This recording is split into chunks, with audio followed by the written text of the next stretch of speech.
Good evening, everybody, and welcome to Carving It Up Live right here on Facebook Live, on YouTube, and on Twitter.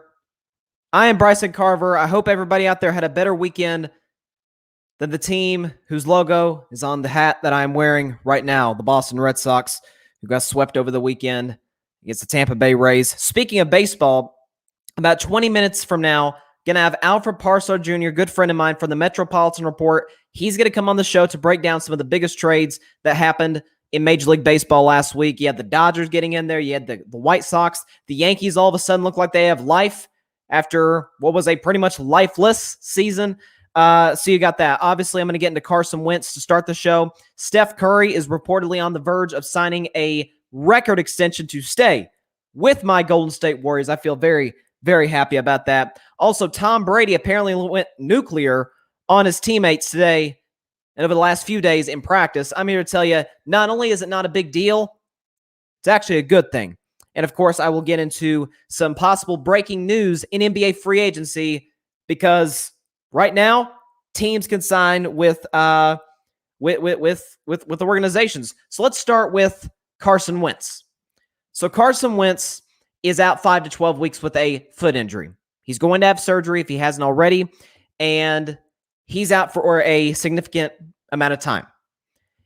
So first of all, there was two things coming into the season that Carson Wentz, to me, had to prove. Number one, can he stay healthy? Well, so far, not so good. And number two, can he recapture that magic he had in 2017 when his offensive coordinator, Frank Reich, well, he's now the head coach of the Indianapolis Colts. So you have that working for Carson Wentz. You got the best offensive line in football. To the left of your blind side, the best left guard, the best offensive lineman, I believe, in football, in Quentin Nelson. Jonathan Taylor in the backfield, who I loved coming out of Wisconsin back in 2020. Loved the kid. And he had a 1,000-yard season last year and got hot at the end of the year. He's got good receivers, Michael Pittman. He's got a top-notch defense headlined by Darius Leonard. And so he's got a great roster around him, and he is in a bad division, which kind of segues into my next argument. I don't think the Colts are done, believe it or not, for a few reasons. Number one, is their schedule brutal? Without a doubt. I mean, their first 5 games, I believe NFL Network said it is the toughest first 5 games in the National Football League this season. Let me just listen to this. You got the Seahawks at home. I think we all pretty much, for the most part, think the Seahawks are Super Bowl contenders. Then they got the Rams at home. Okay, the Rams were in the Super Bowl a few years ago, and they added a more talented quarterback in Matthew Stafford. Then they go to a division rival, Tennessee. That's a big, big game. They go to Miami, who's got one of the best defenses in the NFL. And they go to Baltimore on a Monday night to take on the Ravens. And if I even go further than that, they've got a home game against the Houston Texans. So you're like, okay, that's, they'll beat Houston. With or without wins, they'll beat Houston. They're too talented not to beat Houston. But then the next 2 games at San Francisco, that pass rush against whether it's Wentz or anybody else, that's tough. And then a home game against the Tennessee Titans. So when you look at this division, the AFC South, in about a month from now, I'll do a Carving It Up NFL kickoff special before the opening game between the Tampa Bay Buccaneers and the Dallas Cowboys. Excuse me. And I'll pretty much break down the schedule, well, not the schedules, but the records of the teams that I think are going to be in the playoffs and who's not. When you look at the AFC South, there's 2 teams I don't see winning, best case scenario, more than 4 games. And that would be the Houston Texans and the Jacksonville Jaguars. The Jaguars, because they're an absolute train wreck. Actually, that would be Houston, actually. Houston's the train wreck. You got the Deshaun Watson situation. Is he going to be suspended, which we assume he is? If so, how long? And they're just a bad organization all the way around. Dumpster fire. And then the Jacksonville Jaguars. Listen, you got Trevor Lawrence, but as great as I think he's going to be, he is inheriting a team that won 1 game last year. So Jacksonville's got a ways to go, without a doubt. And so it's really, this is not a mystery. This is nothing new to us. It is a two-team race. Tennessee Titans, Indianapolis Colts. That's what it's going to come down to. And so when I look at Tennessee's schedule, you start the year against the Cardinals, who I think could be a fringe playoff team in the NFC, the tougher conference. Arizona, without a doubt, got better in the offseason. The question for Arizona is Cliff Kingsbury the right coach? That's the question, over there. But your defensive line got better, although Chandler Jones may leave, so that obviously hurts you. You've got a great receiving core. Arizona's going to be tough for the Tennessee Titans in week 1. Then they go to Seattle. Now, again, knock on wood if you're with me, to use a John Gruden term. We assume there's going to be fans in Seattle. And if there is, you want to talk about a loud crowd. Seattle's at the top of the list. And so Tennessee goes to Seattle. Tennessee did not get better defensively. That is going to be a brutal task against the likes of Russell Wilson, DK Metcalf, Tyler Lockett. That's a lot. They re-signed Chris Carson, so their running game is going to be back. Okay, and so then the Tennessee Titans play that home game I talked about against the Colts. It's big. It's a big game this year. And so then they go to the Jets. We all know what the Jets are. They're dumpster fire. They're absolute garbage. Absolute garbage. Okay, so you look at on the road in Jacksonville, and then so on and so forth. You got Buffalo and Kansas City and the Colts and the Rams and the Saints. That's 5 games in a row there. And so for the Titans, listen, their offense got better. Just added Julio freaking Jones. Are you kidding me?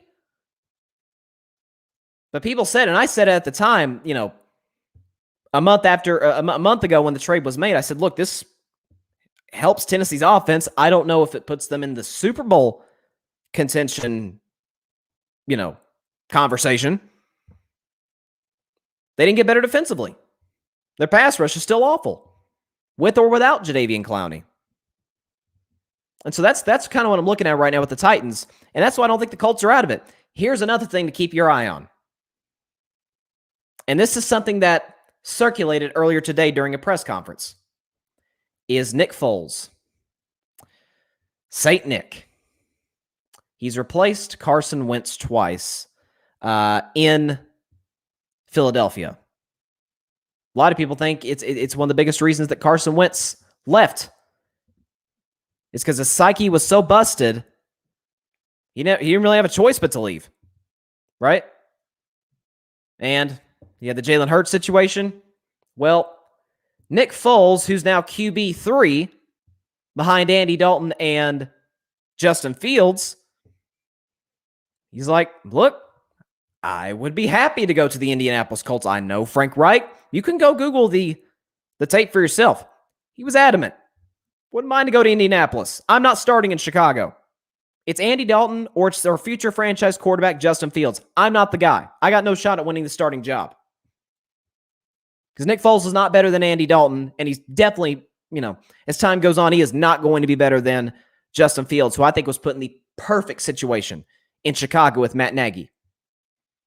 So, can you imagine, though? Can you imagine? Nick Foles gets traded to the Indianapolis Colts. Carson Wentz is thinking, okay, I finally got rid of that guy. And, here he comes. Nick Foles traded to the Indianapolis Colts. Can you imagine if that happens? That it's possible. It is possible. I'm not ruling it out. And listen, Jacob Eason, is that your option? I mean, listen, I'll never forget. I actually posted about it the other day on Instagram.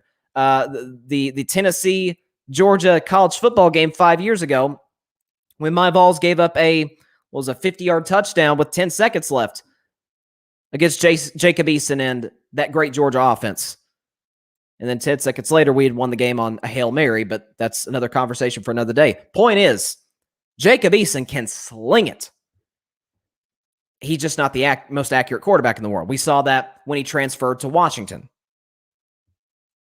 And so would I rather go with a guy who's inaccurate? Phenomenal arm.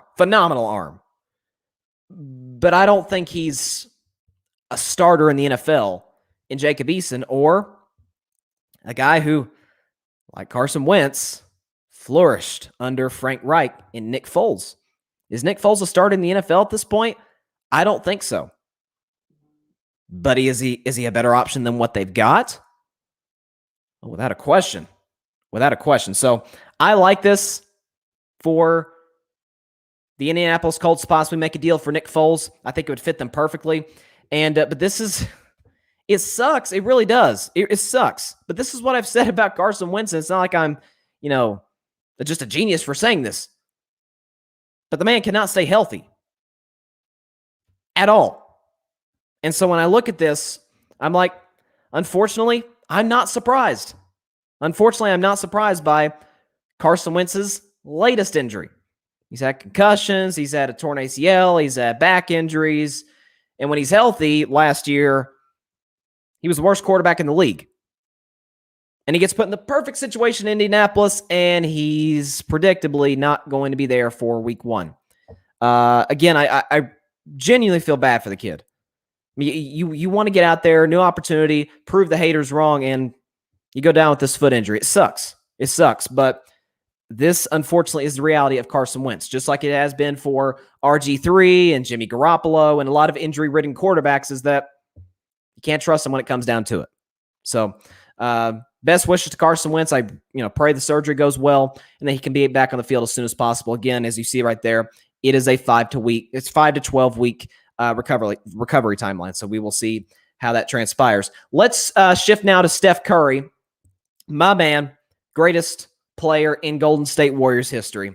According to multiple reports, according to Mark Stein in the Bay Area, Steph is expected to sign a 4-year, $215 million extension to stay with my Golden State Warriors. First of all, I said it on the show. Why would he leave? Because you see a lot of guys who sometimes lost star players who at this stage in their career have to make the decision of, okay, I've made my money. Let's go and win now. Let's go to a team where I can win. And then other guys where it's like, I'm winning, but I still don't have my money. Well, Steph can get both. Okay. Klay Thompson's coming back this season, although he will not be ready for opening day. That's what all the indication has been from the Golden State front office, is that Klay Thompson will not be available for opening night about 2.5 months from now. But they got 2 excellent draft picks, in my view, in this draft at 7 and 14. I think they're going to improve. There's rumors and there's reports that Andre Iguodala, my man, I want Iguodala, is coming back. Possibly it's either the Lakers or the Warriors for him. And why would he want to join the guy who blocked him in Game 7 5 years ago? He wants to come back and play with Steph and possibly go after one more ring before he calls it quits. Nicholas Batum is a guy that Golden State has been rumored to be associated with. Nick Batum had a very good postseason run last year with the Clippers. I think he'd be an excellent fit. He can play the 5 when needed. He can shoot the 3. He's a perfect fit. He's a good defensive player. He's a perfect fit in the Steve Kerr system with the Warriors. And so I've said this over and over and over, and I don't even know if it's necessarily me being a biased Warriors fan, that Golden State is arguably the favorites out west, especially after this newest Russell Westbrook trade last week. Listen, Westbrook's a great player. He's a future first ballot Hall of Famer.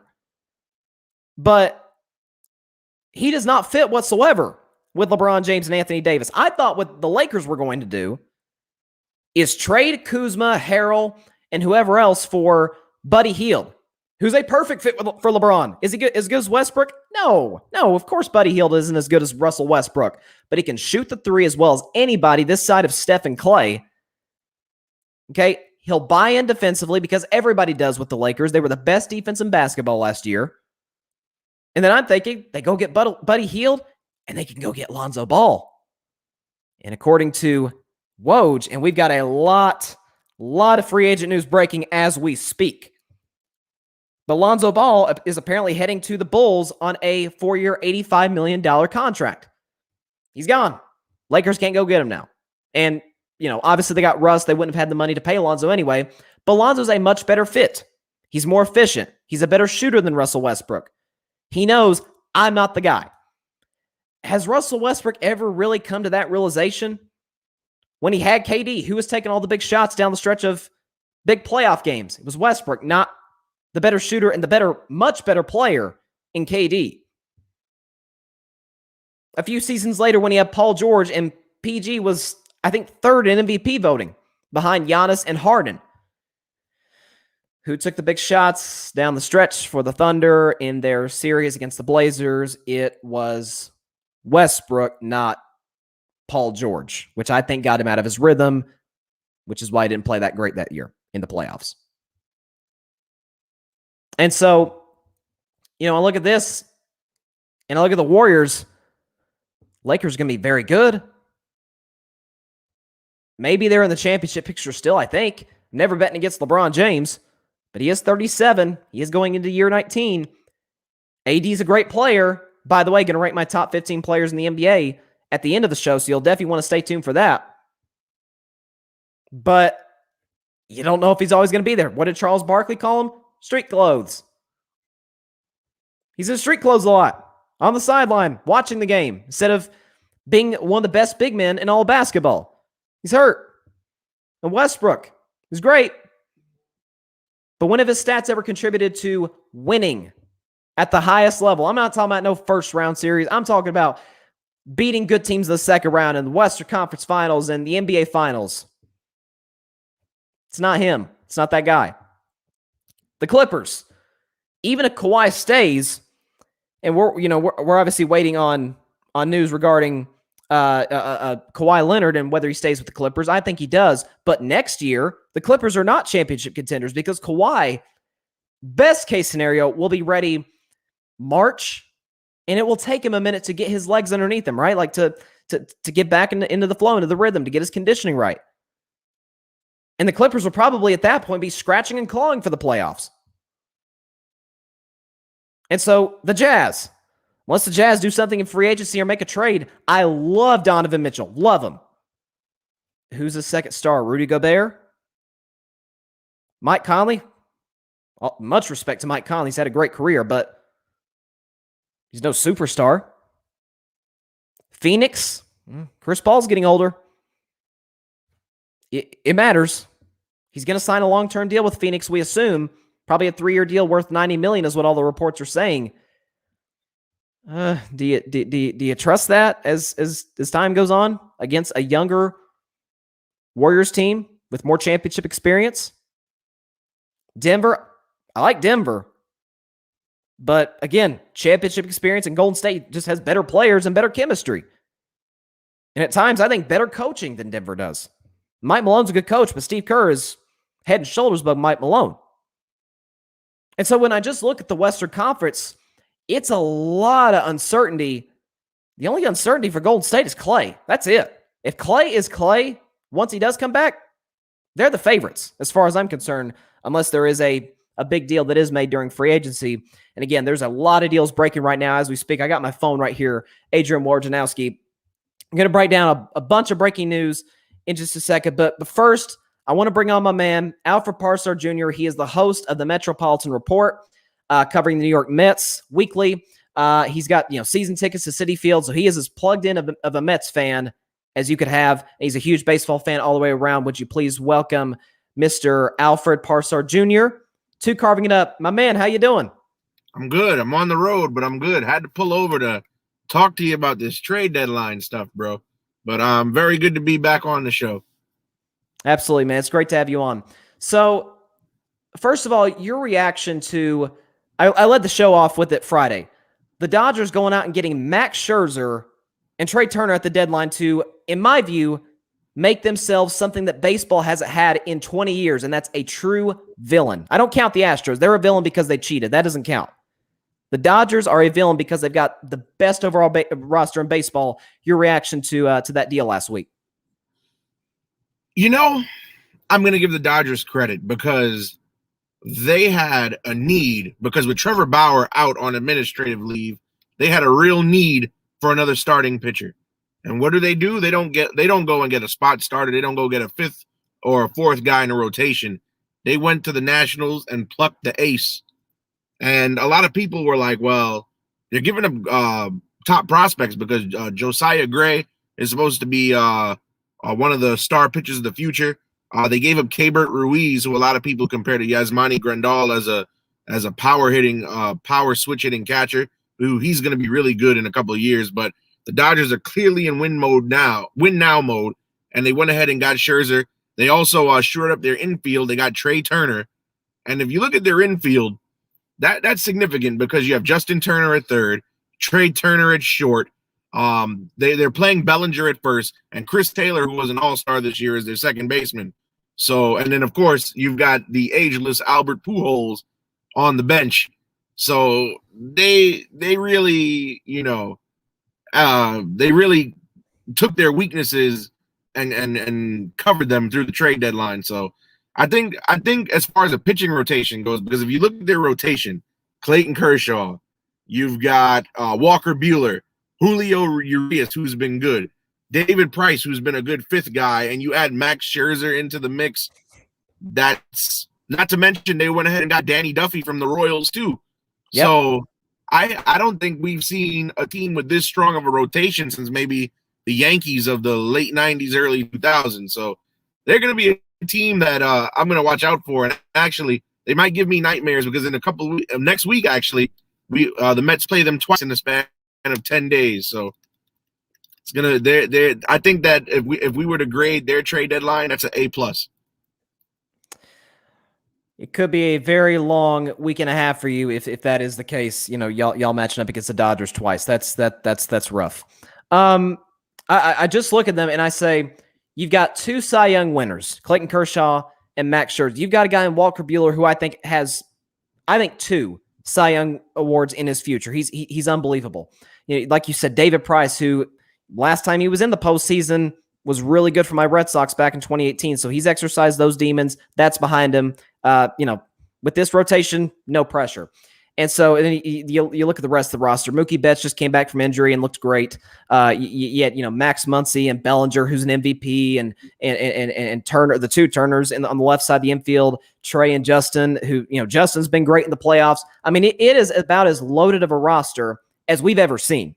I mean, you've got guys. Go ahead. No, I was going to say I think they're the most dangerous team lineup wise in all of the majors right now. That's what's scary is the lineup's ridiculous. The rotation's ridiculous. The only concern, and I don't even think it's a major concern at all, is their bullpen. That's it. Because it was up and down last year in the playoffs. They didn't improve it drastically in the offseason. I don't know. Did they have to? I'm not so sure with this rotation. We'll see come October. But what they did was unbelievable. Let's shift now. Let's go to your Mets, who made a deal for Javier Baez of the Chicago Cubs. Now, I see you shaking your head, but he did it a homer, his first game with the Mets. Your thoughts on this trade? Does it put the Mets anywhere near any of the three top teams in the NL West? I'm going to say no, and I'm going to tell you why, Bryson. So the Mets' biggest need, and I've said this before on the Metropolitan Report, I've said this twice. The Mets' biggest need was starting pitching and health. And, of course, you can't pick up health in any transaction. Right. So that goes away. But you need a starting pitcher.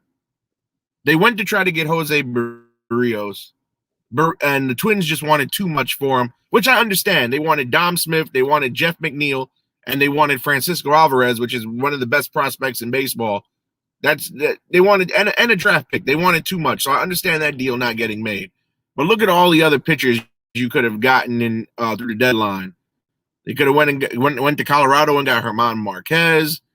You could have went to the Cubs and got Kyle Hendricks, who's having a really good year. And the best they can do is Javi Baez. Now, granted, Javi Baez, superstar. His best friend playing for the team already helps. And they're probably going to try to re-sign him this offseason, which would be a good move. I was at that game Saturday where he hit the home run in his debut, and Citi Field just went crazy. in a game that they ended up winning. But I like the Javi Baez move. I personally wanted Chris Bryant, but I like the Javi Baez move. I think a defensive infield with him at second base and Lindor at short defensively, nothing's coming up the middle. No. The reason why I don't think that they match up with the three National League West teams, we just talked about the Dodgers. The Mets and the Dodgers don't compare. You want to look at the Padres. The Padres were big winners at the deadline. They went to Pittsburgh and got Adam Frazier. That was big. Adam Frazier was somebody who a week back on my show, on my trade deadline preview, he was somebody that I wanted the Mets to come and get for obvious reasons. The guy's hitting 324, was an all-star this year, having a phenomenal year. And then you look at the Giants. The Giants went ahead and snagged Chris Bryant. So, and then the Giants, the thing about them, they don't have a star-studded rotation, but their rotation is still solid. Kevin Gossman, Alex Wood, Johnny Cueto, and all those guys. You just can't beat that. If I had to grade the Mets trade deadline, I'll give them a C, because the biggest glaring need they didn't get. And to make matters worse, after the trade deadline passed, the same day, maybe an hour after the deadline, they announced Jacob deGrom is out for another month. So he hasn't pitched since late June. So it's this month is going to be very pivotal, but I was very disappointed at the trade deadline. I mean, Javi Baez, yes, superstar. Almago is great, but Almago can't pitch. So yeah, but no, it's tough if you're the Mets, and you know, it's kind of like I just led the show off talking about the Indianapolis Colts. The good thing for the Mets is that they're in a bad division, is that it's not going to kill them in, you know, the division race, but I don't know if they match up most likely with the Milwaukee Brewers in the division series. You look at what the Brewers did the deadline. I thought they did a solid job. And so, you know, when you step back and look at it, I don't think the Mets are anywhere near contenders. I hate to say that with you coming on the show, but you know, it's tough, and they are going to get Javi Baez signed in the offseason. I have no doubts about that. But yeah, I mean, that's kind of the current reality. Let's shift now. Let's talk a little bit about the team across the street, the New York Yankees. I didn't see this coming, not necessarily in regards to how many deals that they did make, but they flipped their season around, Alfred. I mean, it looks like there's just a different feel, a different vibe around that organization after deals for guys like Gallo and Rizzo. Do you think the Yankees are now back in World Series contention? Maybe not World Series contention, but I think they can catch a wild card spot. They trail Oakland by 3 games for that final spot. Your Red Sox have the first spot. So it's a marathon to the end of the season. And just seeing the way that Anthony Rizzo has been on fire since donning pinstripes. Unbelievable. And then if you think about that lineup on paper, that lineup is also just as dangerous as the Dodgers. I mean, you got DJ LeMahieu, you got Aaron Judge, you got Giancarlo Stanton, you got Gleyber Torres if he could get his act together. And now you add Rizzo and Gallo into that mix, you know, and then they're expecting Aaron Hicks to come back. They have Miguel Andujar, so they've got guys that can put wood to the baseball. And I mean, I expect explosiveness out of this team in the next month. Like I really think that if their offense clicks, they'll be fine. Now, the only thing about them that also was a head scratcher outside of Garrett Cole, and I would give Domingo Germán a nod in this category as well. Sure. They don't have any real great starters, so the fact that they didn't go and get pitching is something that concerned me. But they also needed bats as well, and they more than addressed that issue. No question about it, and that's, you know, when you look at the Yankees, offense was their problem all season, of course.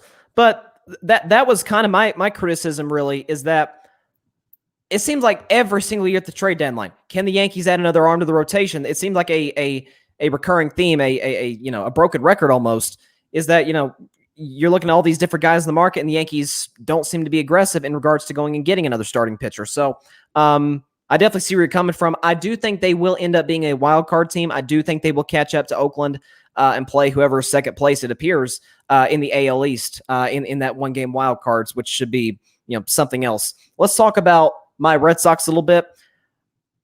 I liked the deal for Kyle Schwarber, obviously, when he gets back healthy. The only thing that I'm concerned about is that you've got an outfield.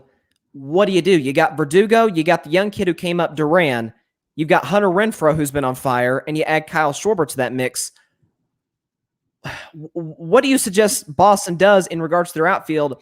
I don't think you move JD Martinez from the DH spot. I don't think you do that and put him in the outfield and put Schwarber at DH. What do you think Boston does? Do you think the Schwarber trade made them better? I think it makes them better, but the better question is like you said, what do you do? Now, this is a good problem to have when you have all guys you don't know who to take out the lineup, but you can't acquire a guy like Schwarber in a trade and not play him. Right. Also, a lot of people forget Kyle Schwarber can also play catcher. He's played catcher in the bigs, not very often, but he has played catcher in the bigs. But do you guys take Christian Vasquez out of that spot? That's another big question. So he can play left, he can play right. He has played in the infield before, but do you guys want to mess with your infield chemistry? So I personally don't know what Alex Cora is going to do in regards to where Schwarber plays in the lineup. Schwarber had one of the greatest months in baseball history not too long ago with those 18 home runs. So it'll be interesting to see what you guys do with him. I personally don't know where you can put him because, again, you don't take JD Martinez out of the DH. I can't see them swapping Schwarber for Verdugo. So it's a good problem to have. And Jarren Duran and Hunter Renfroe too. So that one is a stumper. When they acquired him, it made me scratch my head because I felt with all the success that you guys had in the first half and the amount of all-stars you had, I said to myself, Boston doesn't need any other pieces. I thought you guys would go get like maybe a reliever at best, but the Schwarber move shocked me. But the Nationals had a fire sale, so I'm surprised. And you guys got him for cheap. So it doesn't surprise me that you guys went after somebody, if anybody. But Schwarber, I think down the stretch, Schwarber is going to be good for you guys.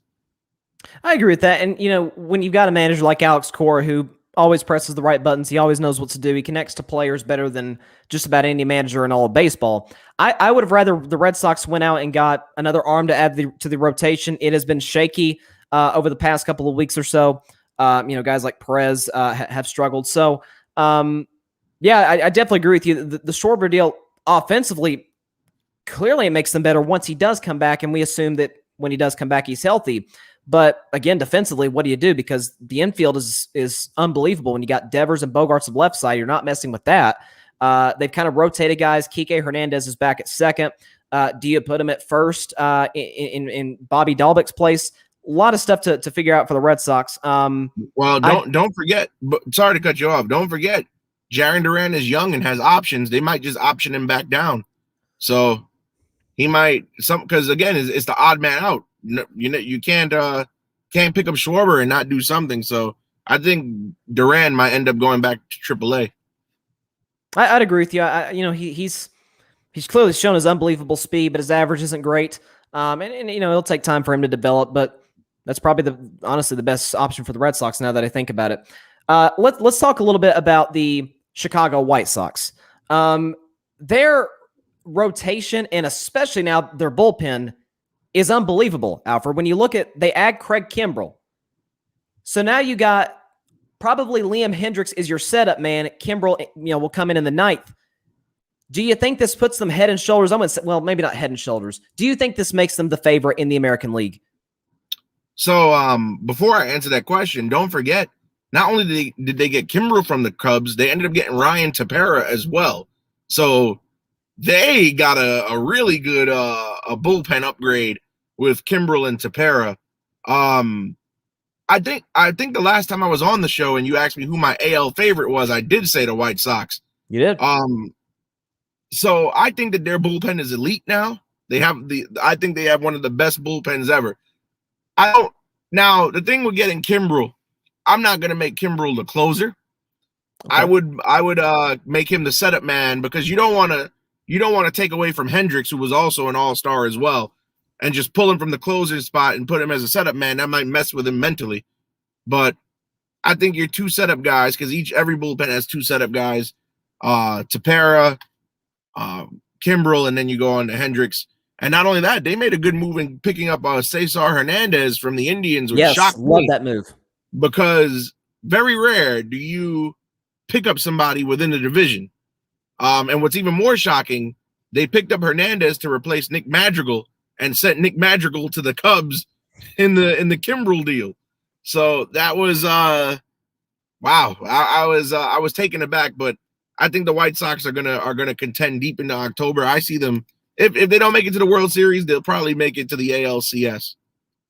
Without a doubt. I can't wait to see that 2-3 matchup, that 2-3 seed matchup in the ALDS. It will most likely be, obviously either the White Sox, the Astros against whoever wins the AL East. So that, man, the playoffs are going to be unbelievable. Do you think, last question, do you think there is an underrated trade that kind of went under the radar? You had the Dodgers, you had the Giants, as we said, they went out and got Chris Bryant. Is there a little under the radar trade that you think a team made that you say, hey, listen, this is going to get more notoriety, this is going to get more recognition once we get to October? Yes. Believe it or not, I think, and it's crazy because when I think about this trade, nobody's been talking about it, but I think the Oakland A's trading for Starling Marte is the most underrated trade of the deadline. What that does, that bolstered their outfield, because think about it. You got Ramon Laureano, who has probably the best arm of any outfielder in the majors. Then you got Steven Piscotty, and now you go ahead and get Starling Marte. And it's crazy to me because, and I said this on the Metropolitan Report on Thursday, this is the second consecutive year Marte's been dealt at the deadline. So clearly he has value, because last season he goes from the Diamondbacks to the Marlins at the deadline. The Marlins end up making the playoffs. Oakland now, they're trying to hold on to that last wild card spot, and maybe Marte is the boost that they need. So, and Oakland's a talented team. I'm just surprised that, and I feel like they feel like this too. They made a mistake in letting Marcus Semien go to the Blue Jays. Right. So this is their way of replacing that bat that they lost. And it didn't take much for them to get Marte. They gave up Jesus Luzardo, who it was severely underperforming this season. So that's a great trade. You got a great player for next to nothing. So kudos to the Oakland A's and their management. So I think Starling Marte is probably the key to them staying in playoff contention. That's definitely a deal that went under the radar. Oakland's a team that year in and year out, you got Houston, their own division, obviously the Red Sox, Yankees, and increasingly now the Rays are going to get more recognition. But consistently, year in and year out, the A's are always in that playoff chase, always in, at least in the wild card game, if not better. So we'll see what they do from this point on during the season. Alfred, we got to get you on a couple months from now, right before the playoffs start. Cannot wait. These next 2 months are going to be insane. We got all these division chases. It's unbelievable. We got to get you on soon. So stick around. Keep supporting your Mets. Keep doing what you're doing, the Metropolitan Report, and we'll see you soon, man. Thank you. I'll be glad to be back on anytime, Bryson. That was Alfred Parsard Jr. of the Metropolitan Report joining Carving It Up. Yeah, I mean, he makes a lot of good points, because when you look at starting with the Red Sox, that's an option. It is putting Jarren Duran back in AAA ball. And putting Schwarber probably in right, and then you put, either Renfroe or Verdugo, probably Verdugo in center. So, there's a lot of options the Red Sox have. And look, in Alex Cora, we trust. He's been amazing. So it's been great to have him back this season after the 1-year suspension last year for his involvement in the Astros scandal. But it's unbelievable. And again, I talked about it on Friday. When you look at the Dodgers, man, you're talking about a lineup that is just got great bat after great. You're talking about Mookie Betts. You're talking about Max Muncy, Bellinger, the two Turners now, Trey Turner, Justin Turner. You got Chris Taylor. I mean, it's unbelievable. Then you got a rotation that's got Clayton Kershaw, who's a future Hall of Famer and a multiple-time Cy Young winner. You got Max Scherzer, who's a Cy Young winner and a future first-ballot Hall of Famer. You got guys like Walker Buehler, who I think is due to make more and more All-Star games and some more and more Cy Youngs. So it's unbelievable. Like I said, and Kenley Jansen, by the way, is having a great year as the closer of the Dodgers.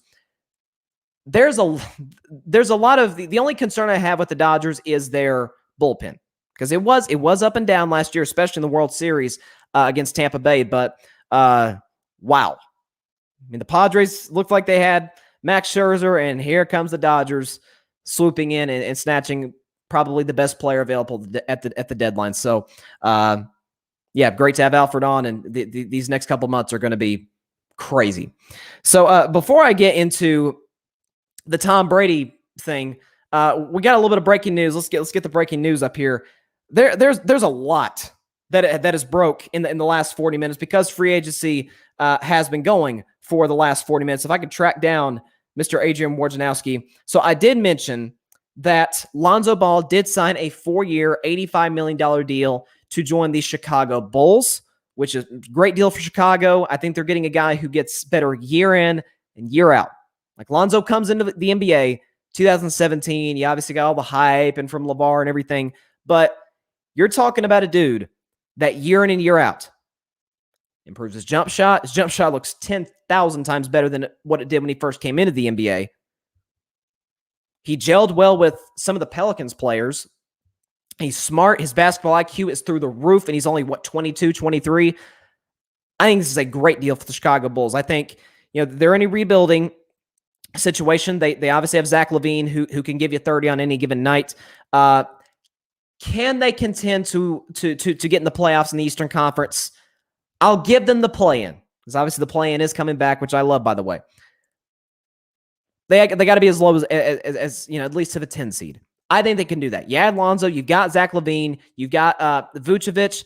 That's a pretty decent squad. That's a pretty decent squad that could make the playoffs and possibly make a run for make a run for one of the top seeds in the conference once they do match up against somebody come postseason time. You've got Alec Burks, has signed a 3-year, $30 million contract to stay with the New York Knicks. He's a good scorer, coming off the bench and then occasionally starting. Like Alec Burks a lot. Good signing here by the Knicks. Maybe overpaying him just a little, but listen, that's what you got to do in free agency. That's just the way it is. Nerlens Noel is also returning to the New York Knicks on a 3-year, $32 million contract, so they get one of their big men back. Jared Allen has agreed to a 5-year, $100 million contract to stay with the Cleveland Cavaliers, which is really interesting because they just drafted Evan Mobley with the 3rd overall pick in the draft. And Evan Mobley is going to be, star player in the league. So you got 2 bigs, and one you're paying now a lot of money. Do they maybe look to move him at the trade deadline come February or March? Maybe. But this is a real interesting move. I guess they offered him more money than anybody else did. Jared Allen's a good player. He's a great rim protector, but when you're bringing a guy into the building like Evan Mobley, and maybe they want to slowly develop him, in that Cleveland system. We'll see. What else we got? Kelly Olynyk has agreed to a 3-year, $37 million deal with the Detroit Pistons. What else? Mike Conley has returned to the Utah Jazz on a 3-year, $72.5 million contract. So that's, they keep their point guard. Like, we didn't know, would they lose Conley? Would they maybe go after Damian Lillard? 2 small market teams making a deal. Obviously, the Jazz would have to give up quite a bit to get Dame and still retain Donovan Mitchell. That would have taken a king's ransom to get a guy of Dame's stature. And by the way, speaking of Dame, stay tuned to the end of the show to see where I rank Dame and the top 15 players in all basketball. I'm telling you, you do not want to miss it. 1 through 15. Tim Hardaway Jr. signed a 4-year contract to stay with the Dallas Mavericks. That contract is worth $74 million. TJ McConnell has agreed to a 4-year deal worth $35.2 million to stay with the Indiana Pacers. And it is official. Kyle Lowry is joining the Miami Heat. It is a sign-in trade and a 3-year deal worth, it looks like, about $90 million for Kyle Lowry. So, yes, he is going to the Miami Heat. So the Heat get a true point guard now. I think Goran Dragic is staying, but he's more of a backup at this stage in his career, and not having to have Jimmy Butler play the point. And so I like this deal for Toronto and for Miami. We'll see what the Raptors get in return. Duncan Robinson, speaking of the Heat, Duncan Robinson has signed a 5-year deal worth $90 million to stay with the Heat. Torrey Craig has agreed to a 2-year, $10 million deal with the Indiana Pacers. So there you go. Oh, here's a big one that just broke. Wow. How about that? I didn't see that coming. We knew Chris Paul would probably stay with Phoenix. We didn't think they'd go over 3 years in a deal. According to Woj, Chris Paul has agreed to stay on a new 4-year deal worth up to $120 million. Now, again, we do have to see what that contract is worth. Or not what it's worth. The team options and the player options, right? Because Chris Paul could have, opted into his last year of his contract that he signed with Houston a few years ago, and then hit the free agent market next year. So maybe it's a 2-year and then an opt-out after years 3 and 4. So, I didn't think they'd be looking at possibly a 4-year deal. But man, look at that. That is something right there. I didn't see that coming at all. I saw Chris Paul staying with Phoenix. Everything he was saying, the press conference after they lost to the Bucks in Game 6, everything coming out of Chris Paul's camp, he was going to stay with Phoenix. Even before the Westbrook trade, there was no indication that he would go join the Lakers. But again, I'm waiting to see what some of the terminology is on this 4-year deal. Apparently, according to Woj, up to $120 million. All right, everybody take a deep breath. That is the free agent updates I have for you now. Probably have some some more before the show is over. Let's talk a little bit before I get to my top 15 NBA rankings of the top 15 players in all of basketball currently. I should do one pretty soon on my top 15 all time. But I'll start before that with Tom Brady. Multiple reports out of Tampa Bay said that Tom, over the last few days, has kind of lost it on Buccaneers teammates. Apparently, according to multiple reports, he's dog cussed them, is what one report said. He's thrown his helmet. He spun a football about 40 yards. He's not happy. Here's why I love it. Because I remember it was the same thing last year. If you all remember, it was week 5. It was either week 4 or week 5. I think it was 5 against the Chicago Bears. It was a Thursday night game, most infamous for Tom Brady forgetting what down it was at the end of that football game when Tampa Bay went on to lose to the Bears.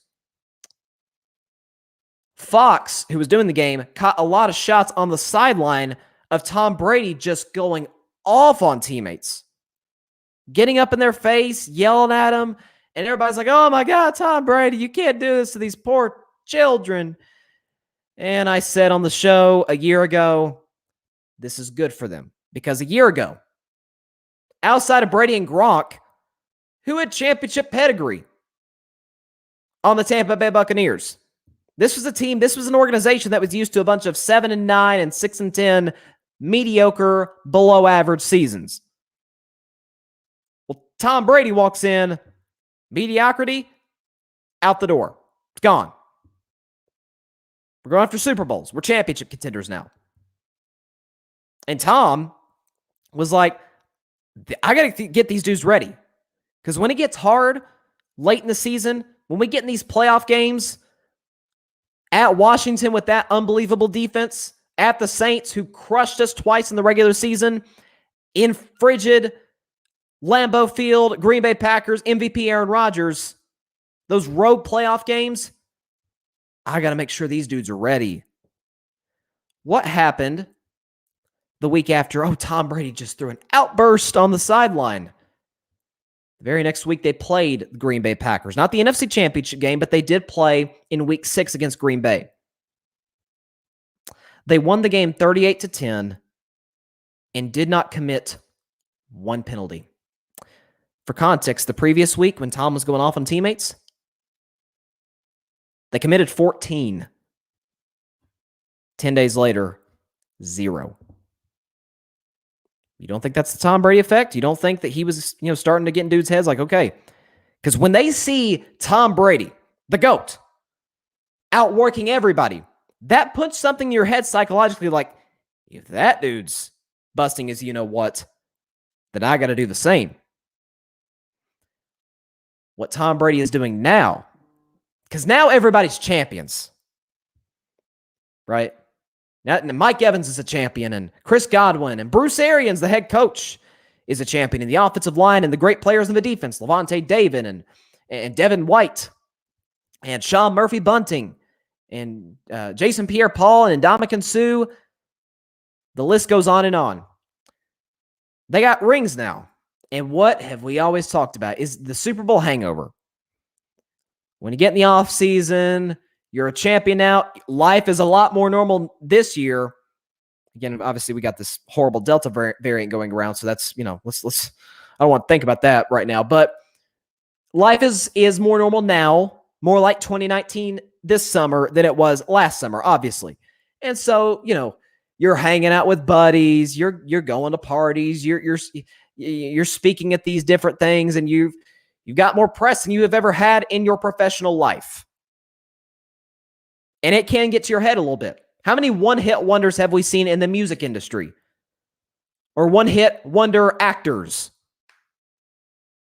It takes, you got to be, I heard Emmanuel Acho say this on a podcast recently. You got to be consistently good to be great. If you're just great real quick, and it's a bunch of nothing, it's not great. Got to be consistently good to be great. And what Tom Brady is doing here is he's saying, you know how hard it is to repeat? We're the biggest game on everybody's schedule. We're the biggest game. We play 14 teams this season. All 14 are looking at us and saying, that's the game. That's the measuring stick. Tampa Bay Buccaneers, circle it on our schedule. That's the measuring stick right there. And Tom is saying sustained greatness is way harder than doing it just one time. And so not only do I not have a problem with this, I love it. Listen, Michael Jordan was far worse than Tom Brady when it came to this kind of stuff. I mean, he'd yell at teammates. He'd get personal and call them, certain words. He'd go after their families. I mean, Jordan was brutal. Some called him a tyrant. Right? Tom Brady's honestly milder in that arena than MJ. But what he's saying is, it's hard to do this twice. And if you don't come in ready, to go for the season, hungry to hoist that Lombardi trophy, like all the other 31 teams in the NFL, you're going to fall flat on your face. That's why the Patriots were great for 20 years. It's because Tom, and I'll give Belichick some credit, Belichick kept everybody on their toes. All right, what did Belichick say at one of the championship parades, one of the 6 championship parades for the Patriots? No days off. Because if you let off the gas pedal for just a second,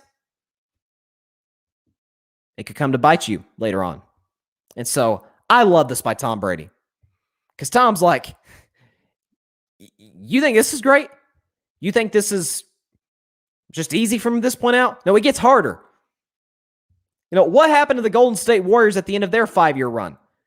Right? They come in and, they win the championship the first year, and the second year they win 73 games and come a minute away from winning another championship.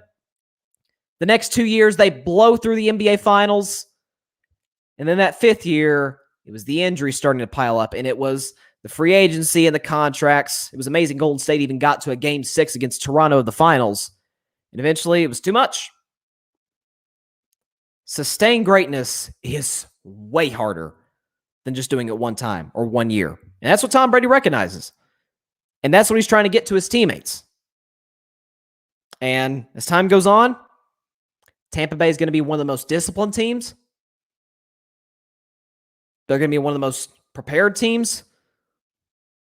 And it mostly is because of the great Tom Brady. So, again, I love this. So, let's see. We got any other free agent news? I'm looking right now as we speak at Woj's Twitter. I got nothing from Woj. Let's see what else we got. So looking at Shams Charania real quick, and we know Shams breaks a lot of stories like Woj. Looks like Doug McDermott has agreed to a 3-year, $42 million deal with the Spurs. That's about all that's broken right now. So, nothing major.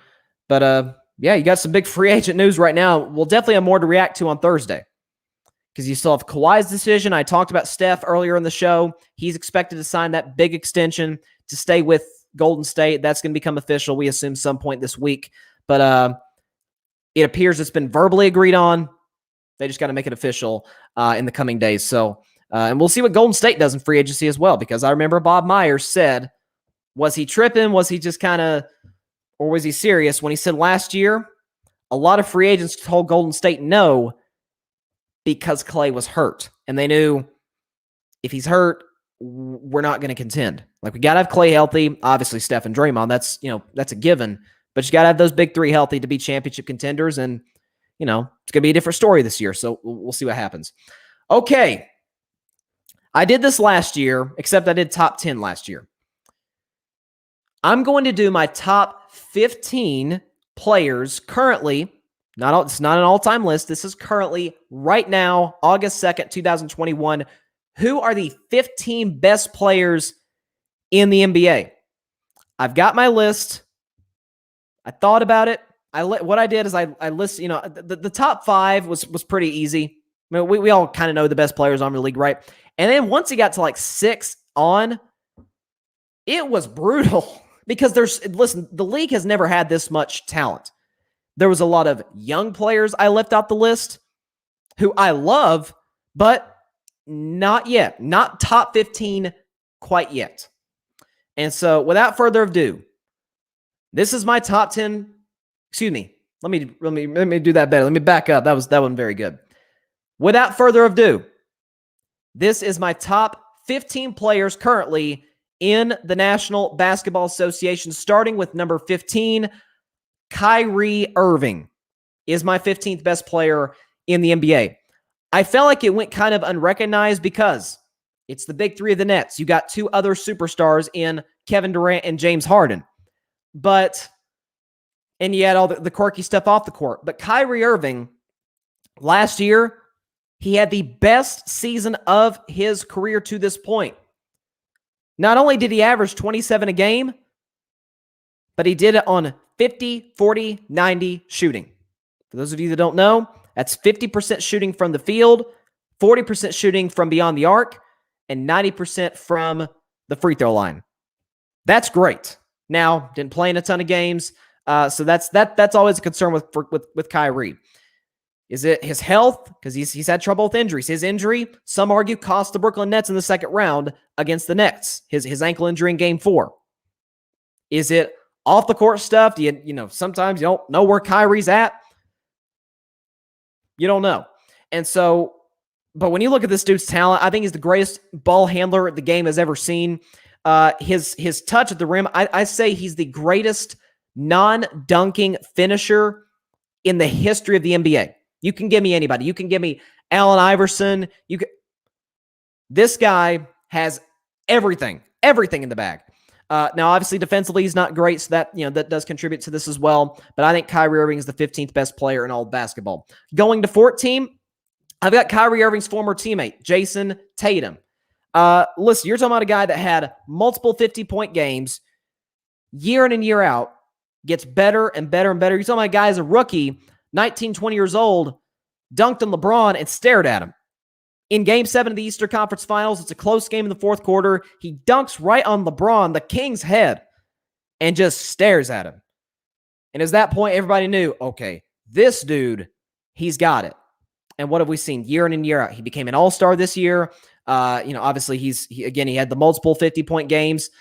In the play-in game, in which I thought Boston was going to lose to Washington, he dropped 50. They had a 30-point comeback this year on the San Antonio Spurs when he dropped 60. And so when you look at this guy's ability to score the basketball, he can shoot the three. He's got a good handle. He can get to the rim. He's a good three-point or free throw shooter. You're talking about a guy that trained with Kobe. So, acquiring some of those moves, some of the moves that Jason Tatum makes, you're like, oh, that looks like Kobe a little bit. And so not saying he's going to be Kobe, obviously, but one of the best scorers in the game, without a doubt. He is my 14th best player. Number 13, I'm going to go with number 13, James Harden. I've got Harden. I had him at 7 last year. I had him as the 7th best player in the NBA last season. I've got him at 13 because, look, guys, at this point, at some point we have to recognize he ain't that dude in the postseason. He's just not. I came into the last year's playoffs with an open mind, and he was bad. And I came into this year where I'm like, well, you know what? He's got KD and Kyrie, and he was terrible. Well, he had a hamstring injury. Well, he's always bad in the playoffs, so, I'm not going to give him the injury excuse.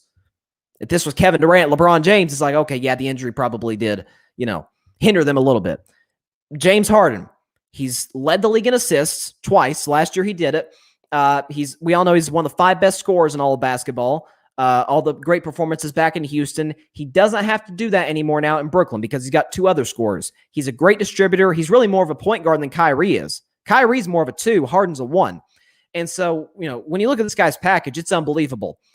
I would probably have him at the top 5 if he wasn't bad in the biggest games in the playoffs. But he's a great player. He's a future first ballot Hall of Famer. Will he be a champion?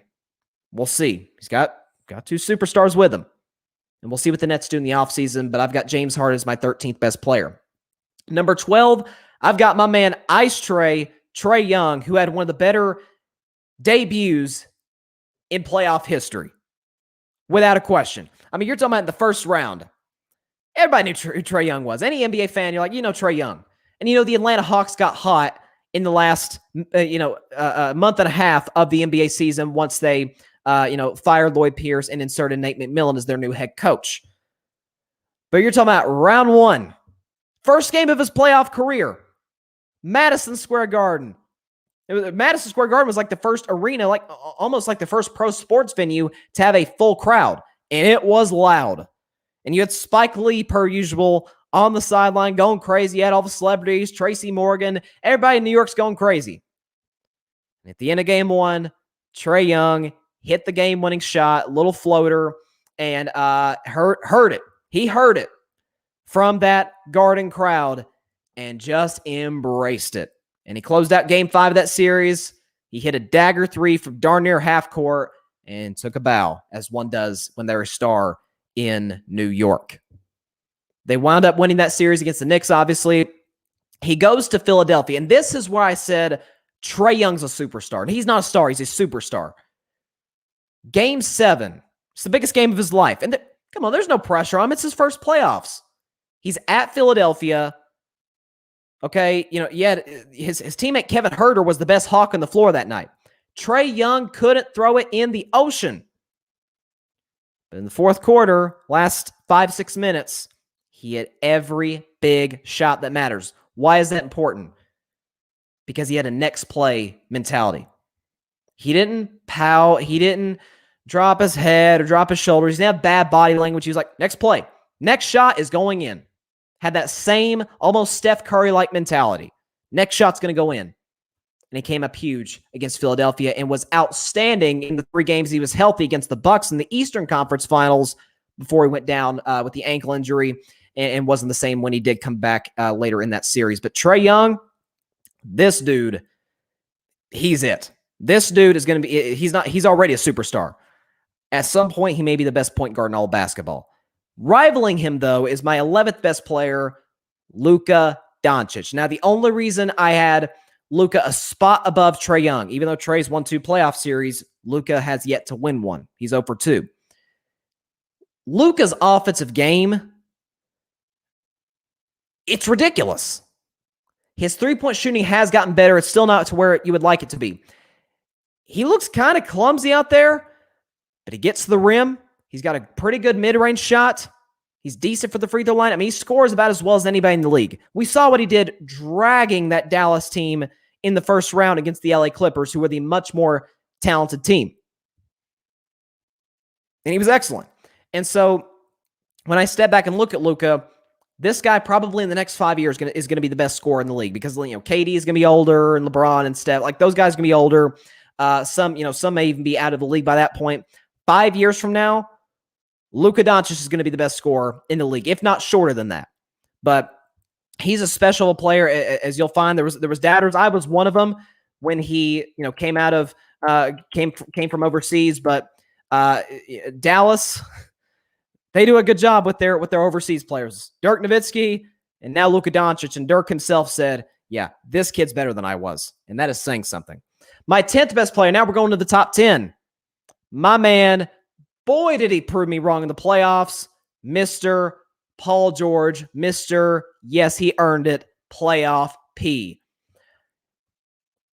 When Kawhi Leonard went down in the second round, the Clippers had just tied the series 2-2 against Utah. Game 5 was going to be in Salt Lake City. And Kawhi tears his ACL at the end of Game 4. And I'm thinking, that's it. That's it. Because Paul George, up to that point in the playoffs, had just been bad. The year before that, we all know about the 3-1 collapse against the Denver Nuggets. But even against the Mavericks in the first round last year, he was horrible. We remember 3 years ago in that closeout at Utah, which is significant. At Utah 3 years ago, in that closeout game, must win for the Thunder, at who he was with at the time, he scored 5 more points than I did, and I was laying in my bed watching the game. He was horrible.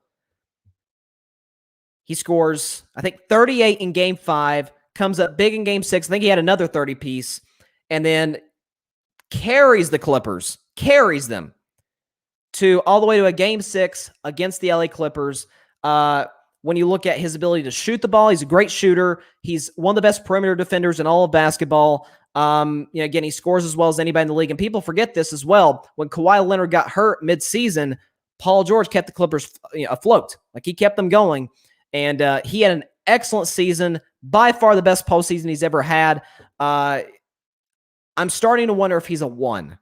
I mean, if you get to 10, if I put you above Luka, Trae Young, James Harden, guys like that, I think Paul George is the 1. He's my 10th best player in the NBA currently. Number 9, the MVP, Nikola Jokic. I think Jokic had a great season last year. I don't want to get into the fact that I think there were 3 players more valuable than him. Steph, Chris Paul, and Joel Embiid. That's another story for another day. And for previous episodes, obviously, that you can go listen to. But you're talking about as skilled all around of a big man as we've seen since a guy by the name of Wilt Chamberlain. He's a triple-double machine at 7 feet tall, excuse me. He's an easy 26, 27 points a game, 11 rebounds, 10, 11 assists. I mean, 7-footers aren't supposed to average double-digit assists, but he does. He's an unbelievable playmaker at the center position for his teammates. Had a great last 2 months of the season, which he got the Nuggets to the 3 seed into the playoffs, and they ultimately fell short against the eventual conference champion Phoenix Suns in a 4-game sweep. But year in and year out, he's proven, hey, this dude, one of the best bigs in all of basketball. But I think he's the 3rd best big to the 2nd best big, who is number 8 on my list, Anthony Davis. AD's easily in the top 5 if he was more consistent and stayed healthy more often. But when AD's at his best, he's as unstoppable a big as this game has ever seen. Okay, he's an easy 30 points and 15 rebounds. Give him 2 or 3 blocks as well at his best. Now, again, at his worst, he averaged I think the 2nd least points. He had his 2nd worst season of his career points-wise.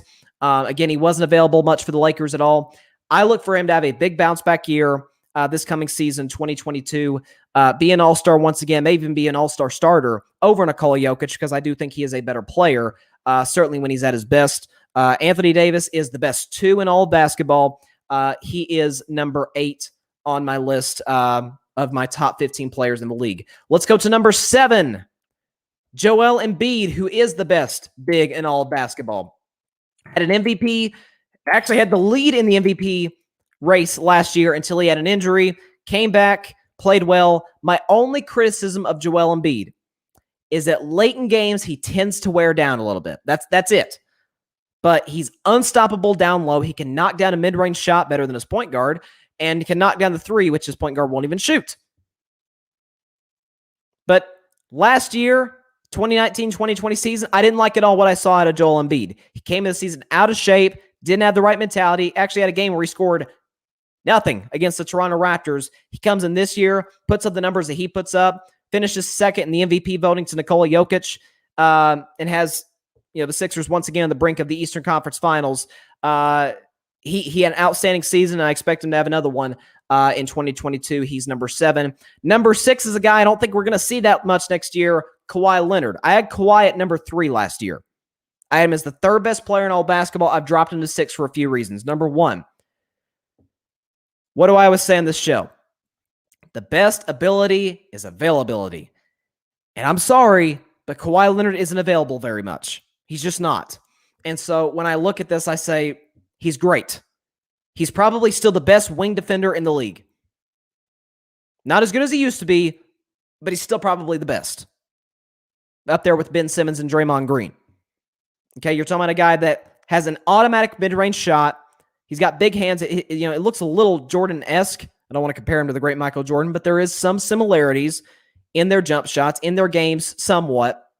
And when he turns it on, it's go time. I mean, he's outstanding in the playoffs. The problem is he's just not there enough for my liking. I have him outside the top 5. He's my 6th best player. Number 5 is a guy who's always available and always shows up, and that is Damian Lillard. The guy who we don't know is he happy in Portland? Is he not happy? That's TBD. But Dame Dalla is, man, do I love to watch this guy. Love to watch. He's one of my 5 favorite players in the league, and he's my 5th best player in the NBA currently. Last year, Portland, again, had a rash of injuries. You had CJ McCollum was hurt, and Yusuf Nurkic was hurt. 2 key players for Portland, and Dame just kept on keeping on. He's the clutchest player, I think, in all of basketball. He's got Dame time for a reason. He's as good as they come in the clutch. He's probably the 2nd best shooter from half court to Steph. We remember in the All-Star game, they were taking horse shots from half court, and he ended up hitting the game winner in the All-Star game this past year. He's got the handle. He could score with the best of them. Again, he can shoot. They call him Logo Lillard for a reason. It's because he's going to pull from your favorite team's logo during road games. I just don't know if at this stage of his career, he's 31. I don't think he can win a championship in Portland. I hear the Knicks are on his radar. There's a lot of teams, a lot of discussions for Damian Lillard and where he should go and where he will end up going, whether it be this year or in the coming years. But he's my 5th best player in all basketball because, look, he's more available than Kawhi. I can count on him more than Kawhi. I can trust him more than Kawhi. He's number 5. Number 4, this might be a little controversial. LeBron James. LeBron, in my view, take away Michael Jordan. That's hard to do, right? Take away Michael Jordan. You cannot convince me that there was another player in the history of basketball better than that guy. In LeBron's prime, it was only rivaled by Jordan's prime. That's it. He carried some average teams to the finals. I mean, his last finals appearance out of the Eastern Conference, you look at that Cavs roster. Kevin Love, but not all-star Kevin Love, like kind of washed Kevin Love. J.R. Smith and George Hill and a 40-year-old Kyle Korver and Larry Nance and Jordan Clarkson. Not this Jordan Clarkson, but like Lakers Jordan Clarkson. And that team was bad. And he got them to the NBA Finals. I think LeBron, the injuries, they got him last year. He wasn't the same after the ankle injury. During March. He's going to come back this year, and I think he's going to put up an MVP-level campaign. Not saying he's going to win it, but an MVP-level campaign. But I don't know if at this stage of his career, as great as this man is, still, at the age of, he's going to be 37 next year, in year 19, as great as he is. And he's the only reason I think the Lakers are in the championship discussion, because I hated the Westbrook trade. Great as he is. He's not at the stage of his career which he can carry a team like my 3rd best player, my man, the babyface assassin, Steph Curry. Last year, it was supposed to be the year Steph got exposed, right? Clay was hurt. He's coming off an injury. He's old. He's so old. He's 32. But the Warriors were not even supposed to sniff the playoffs. And what did Steph Curry do? He averaged 32 a game, led the NBA in scoring. I said this stat over and over and over during the regular season. When Steph Curry was off the floor, the Golden State Warriors were the 7th worst offense in NBA history. Let that sink in for a second. Without Steph, they're the 7th worst offense in the history of the National Basketball Association. He's the greatest shooter ever. He's the 2nd greatest point guard ever to the great Magic Johnson. He's got the 2nd best handle ever, I think, to Kyrie, who I listed as my 15th best player. And like I said, unlike LeBron at this stage of his career, there were games he drug the Golden State Warriors. I say dragged. Dragged is the better word. Dragged the Golden State Warriors to wins that they had no business being in some of those games. And had him on the brink of the playoffs, scored 37 and 39 in the 2 playoff playing games against the Lakers and Grizzlies, respectively. I don't know how you can make an argument that he's not the best point guard in the league. He's my number 3. Number 2, and a year ago, 2 months ago, he was my best player, Kevin Durant. Now, do I need to go over this again? Kevin Durant, in my view, is the most gifted scorer the game has ever seen. I totally agree with what Steve Kerr said, I think it was a month ago when he was talking about KD, is that he's more gifted a scorer than Michael Jordan. Do I have to go over it again? 7 feet tall, handles the ball like a guard, gets to the rim with these, mid-range jumper, could shoot over anybody. He's a 3-point sniper. His Instagram username is Easy Money Sniper. There's a reason for that. He's lethal, 90% free throw shooter. We saw what he did to the Bucks in the playoffs. 49 in Game 5, 48 and a near 2 inches away 49 points in a game winner against the Bucks in Game 7. He's as great an offensive talent as we've ever seen. No question. But I have him at number 2 because A, he lost my number 1 guy, and I think at this point you know who number 1 is. He lost to him in the 2nd round, and I love KD, but the 2 championships he won came with Steph, Clay, Draymond, Iguodala, Steve Kerr as the head coach. I mean, it's hard not to win. And so that means the number 1 player to me in the NBA currently, Giannis Antetokounmpo, the Greek freak, the reigning, defending Finals MVP. I had my doubts about Giannis going to the playoffs, folks. I did. I had my doubts. But after that knee injury in the Eastern Conference Finals against Atlanta, when some of us, including myself, thought his season is done, he hyperextended his knee, we thought that was it. He came in the finals, averaged 35 on 60% shooting. Led both teams in the finals in points, rebounds, blocks, and steals. And a cap off the Bucks championship and a cap off the NBA season, dropped 50 on the Phoenix Suns. The only criticism of his game, it's obvious, he can't shoot. But when you're the most dominant player since Shaquille O'Neal within 5 feet of the basket in the NBA, it doesn't hinder his game. He did win the championship after all. And so unlike KD, and the Bucks have a great team. You'll win the championship without being a great team.